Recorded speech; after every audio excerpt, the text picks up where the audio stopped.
प्राण प्रतिष्ठा हिंदू रिवाज की एक ऐसी शक्तिशाली वैदिक पूजन अनुष्ठान है जिसके बारे में जानकारी होना बहुत आवश्यक है। प्राण प्रतिष्ठा सिर्फ मंत्रों का उच्चारण नहीं है, इसके पीछे बहुत बड़ी वैज्ञानिक ज्ञान और समझ है। वह वैज्ञानिक ज्ञान और समझ ऊर्जा के एक स्तर पर होती है, भौतिक स्तर पर नहीं। रासायनिक गुण को आंतरिक भाव और दृढ़ इच्छा शक्ति से बदला जा सकता है। इसका मतलब है, जो यजमान होते उनको एक लंबी साधना के रास्ते पर चलना होता है, तभी यजमान ने अपनी प्राण मूर्ति पर डाल सकते हैं। इसलिए मूर्तियों में जब अपनी प्राण शक्ति डालते हैं तो हमसे बहुत कुछ मांगता है। वह प्राण शक्ति है और उसके आसपास के सारे लोगों को इम्पैक्ट करती है। इसीलिए भारत आज भी इतनी दुर्बल नहीं हुई। कितनी बार आक्रांताओं ने भारत की संस्कृति को विनाश करने की कोशिश की थी। इतने गरीब होते हुए भी हम बार बार वापस आते रहते हैं, क्योंकि यहां बहुत काम किया गया है।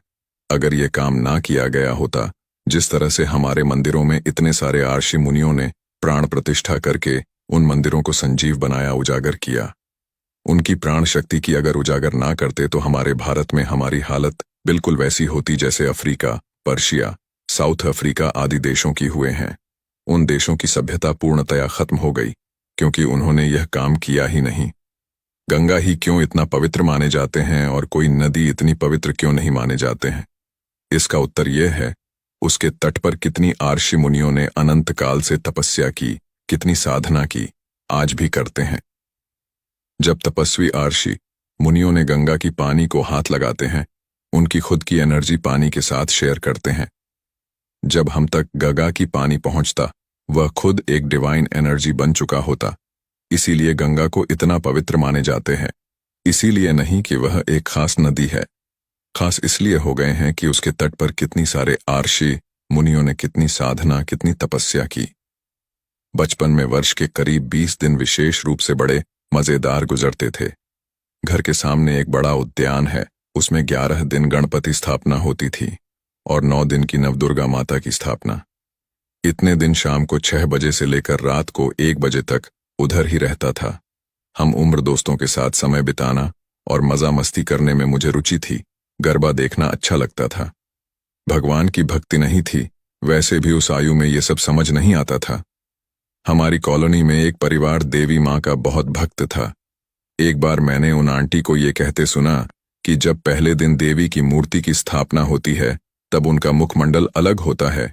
जब 8 दिन उनकी पूजा आरती होती है और नवमी के दिन हवन होता है तो देवी के चेहरे पर तेज और आकर्षण आ जाता है।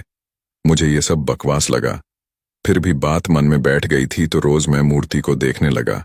वास्तव में नवमी के दिन तक देवी की मूर्ति में एक अजीब आकर्षण आ गया। उनकी आंखों में देखने से एक सम्मोहन सा लगने लगा। सम्मोहन भी इतना कि मैं डर गया।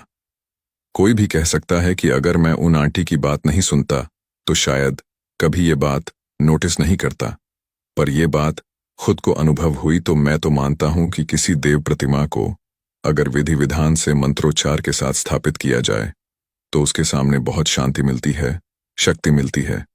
कोई भी नया गांव या नगर बसता था तो सबसे पहले ग्राम देवी या देवता का मंदिर बनता था। जब भी नए घर की पूजा करते हैं तो उसमें मंत्र होते हैं जिसमें हम ग्राम देवता, स्थान देवता से अनुरोध करते हैं कि हम आपके संरक्षित क्षेत्र में रहने की आज्ञा चाहते हैं। सनातन धर्म इस मामले में सबसे अनूठा है। एक तरफ तो मूर्ति पूजा के इतने विधि विधान हैं, दूसरी तरफ लगभग हर घर में छोटे बाल गोपाल होते ही हैं जिनको रोज नहलाया जाता है, कपड़े बदले जाते हैं।